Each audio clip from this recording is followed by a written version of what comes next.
What's up, guys? Adam here with FED. Today we're going to be doing a Lance combat art tier list. We already did swords, and I just wanted to do more of this stuff. So yeah, and sorry about my shirt, blends in with my background, but whatever. Floating head today. So what I'm looking at in this tier list, okay? What I'm looking at in this tier list, is it? I mean, it'd be less about. I don't know. I'm not going to be looking so much into availability and use but what I am going to be looking at is overall usefulness. And if you were to have to choose between different combat arts, which one would you take? Because you're only allowed to bring 3 combat arts into any given map, and really that's kind of how I went about it. Like, there's some that like maybe you want to bring it for a certain map, so it's like super situational, but that's gonna be pretty low tier because of that. Or there's some that are like literally always useful and always good for like the entire game, therefore high tier. That's kind of how I went about it. But I am interested to hear your thoughts as well. So make sure to, once you're done watching or once you have your own opinions or something, please leave them in the comments and we will go from there. But yeah, so let's start here from C tier, which is going to be Hit and Run. Be our first one here. Hit and Run gives a little avoid, and it also moves the unit back a space, I believe. Let me make sure that is the case. Yeah, so move 20 avoid, move 1 space backwards. 4 might for 4 durability. So if we're talking purely based on the might factor, definitely not worth it. 4 might for 4 durability of a weapon isn't very good.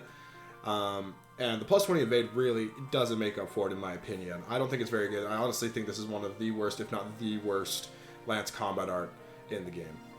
Alright, next, we have Knight Kneeler. I'm going to put above Hit and Run. Knight Kneeler deals effective damage to cavalry units, right? Let's take a look at the rest of its effects. Knight Kneeler. Effective against cavalry foes, 5 might for 4 durability. Again, I don't like that ratio as far as lances go. 5 might for 4 durability isn't very good. And effective against cavalry foes is nice, but I don't think there's enough cavalry enemies on most maps to justify bringing Knight Kneeler over other lance combat arts. So I'm going to put this one here, in C tier, bottom tier. Again, one of the worst in the game, one of the worst lance combat arts. Alright, B tiers, when we start getting into the good stuff. Now, I've actually never used Parcelle. Parcelle is the Great Lord exclusive, so once Dimitri masters his final class, he can use this combat art. And it gives extra evade, moves the unit back after using it, and it is plus 10 damage for, I believe it's 3 uses. Let's take a look real quick just to make sure. Yeah, just 3 durability for 10 might. I love that ratio. It's really, really good. The only reason that it's not higher is just because everything else is so, just like, it's so good. This is so niche too. I don't know. I have a hard time ranking this one because it is so niche. It is literally only Dimitri can use this, which, you know, plus 10 might's nothing to scoff at, but it's also so exclusive, so late game. I don't know. B tier's where I'm gonna leave it. Okay, next we have Shatter Slash.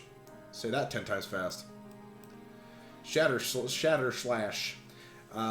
Minus five defense on when it hits an opponent. It also adds extra damage. Let's check the durability cost just in case. 3 durability for 4 might, not a very good ratio, but the minus 5 defense is what's really good about it.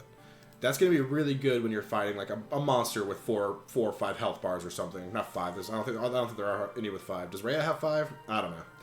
But when you're fighting a monster with 3 or 4 health bars, Shatter Slash is going to be great. You know, minus 5 defense is essentially plus 5 attack for every single attack that you do while that debuff is on the enemy, right? So that can add up to, you know, you get 5 attacks in, that adds up to 25 damage already.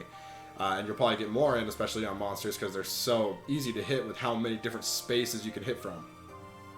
So Shatter Slash definitely has some major utility, but again, I think you only bring Shatter Slash. Sorry, it's really hard to say. I do think you only bring Shatter Slash out. Man, it is screwing me up. You only bring Shatter Slash out if there are monsters on the field. Okay. Next, Glowing Ember.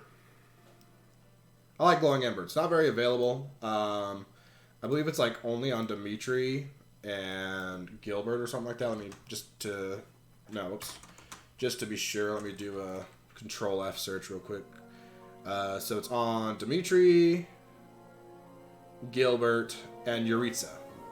Okay, so I don't know. It's not on a whole lot of units. Dimitri will have pretty good defense by the end of the game.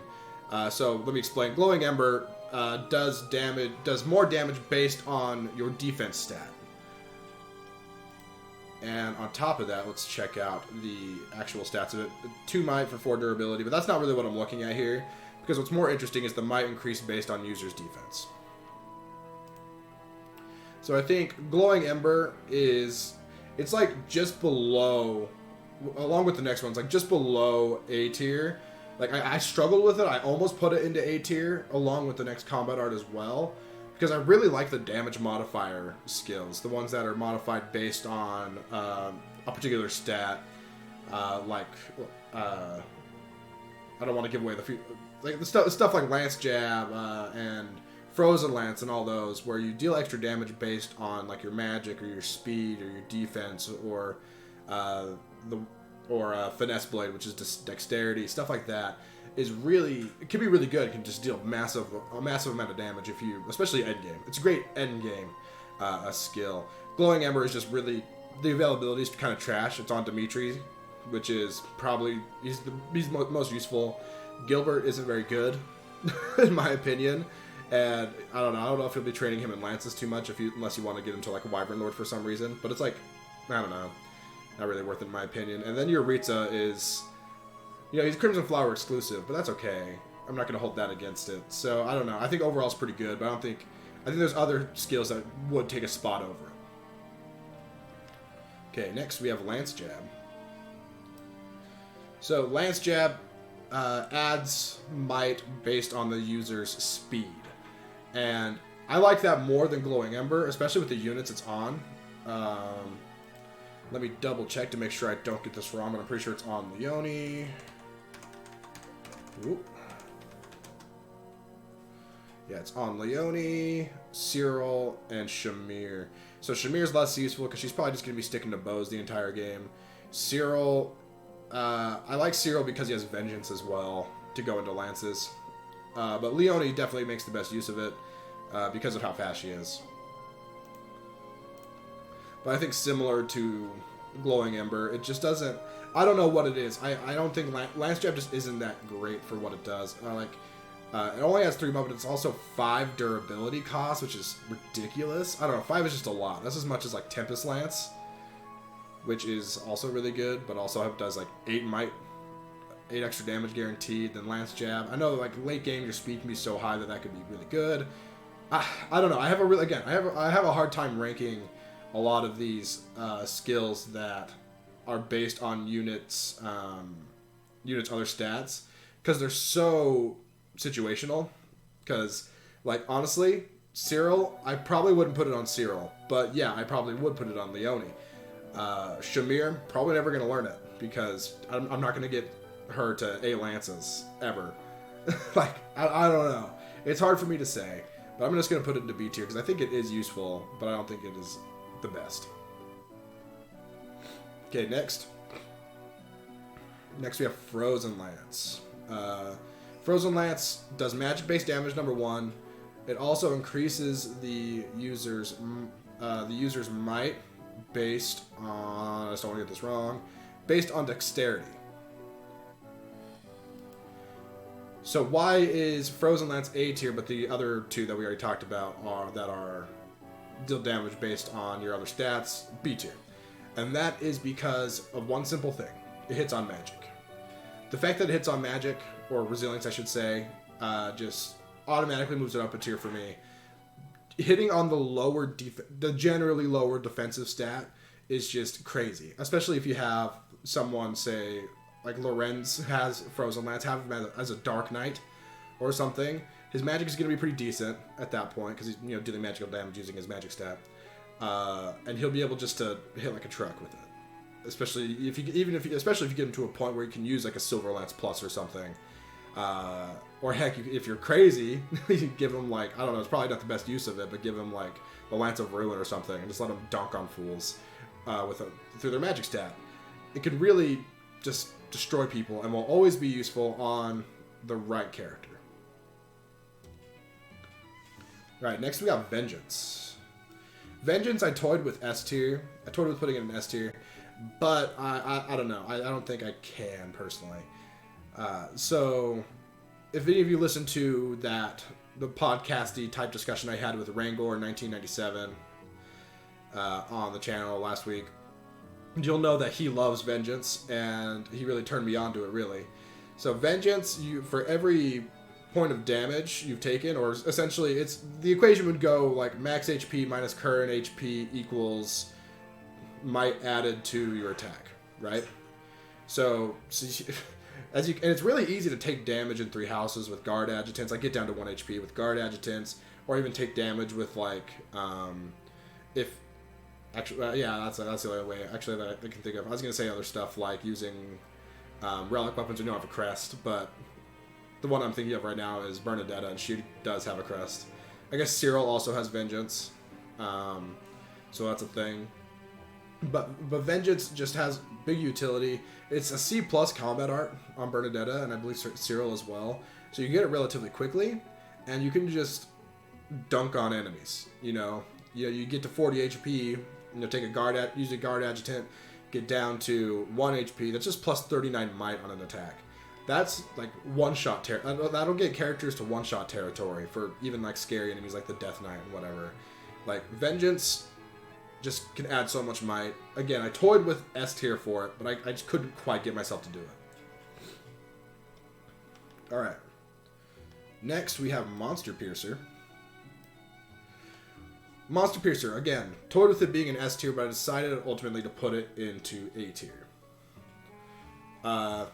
It deals 1 less might than Tempest Lance, so it deals 7 might for 4 durability cost, which I really like that trade-off personally. Just 1 durability for one less might is, again, good trade-off. So only 4 uses instead of 5, because 5 uses of an Iron Lance, it's gone in like 6 uses, which is crazy. 6 Tempest Lances breaks an Iron Lance, I believe. Monster Piercer, it allows an extra use or 2 with weapons, so that's nice. Effective against monsters, but the thing is, it does deal decent damage no matter what. So it's almost, you could use it to replace Tempest Lance in a lot of situations, and especially if there's monsters on the map. I would say just replace Tempest Lance. Let me look at the stats real quick just to make sure I don't mess anything up or forget anything. Yeah, okay, that's what I was going to say. The only thing that I don't like about it is it doesn't give any hit. But that's okay. I mean, it makes it work.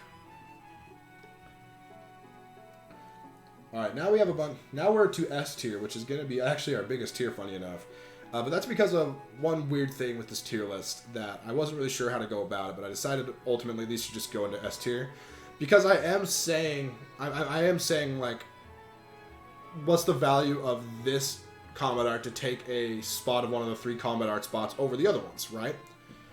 But Atrocity, Burning Quake, and Ruined Sky all they don't take a slot. They're automatic as long as you have the right crest and the right weapon. They don't take a spot. They're like a 4th combat art slot for free.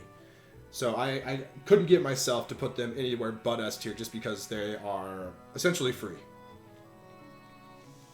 I think special shout out to Ruined Sky because you get the Lance of Ruin so early, and Sylvain can just destroy enemies with Ruined Sky if you need him to. Atrocity is effective damage and like plus like 15 might or something. Just absolutely insane. Burning Quake does damage based on the user's speed, I believe, and that's Burning Quake goes with Lewin, which is Ingrid's, so she's really fast. So that was crazy too. So all 3 of these could be great. Ruin Sky is just like early game nuke if you need it to be. I think that's why I put it above these two. And then Atrocity's crazy. Like, I don't know. I'm sure you've seen the videos of like people doing like 600 damage or whatever crazy with Atrocity. All right, next, Swift Strikes. I think Swift Strikes is, I think, no, it is. Swift Strikes is busted. Swift Strikes is really, really good. So you got it on Sylvain, Ferdinand, and Sedith. Let me make sure there's no one else that I'm missing, because I could be. Ooh, this one. Oh, not this one, actually.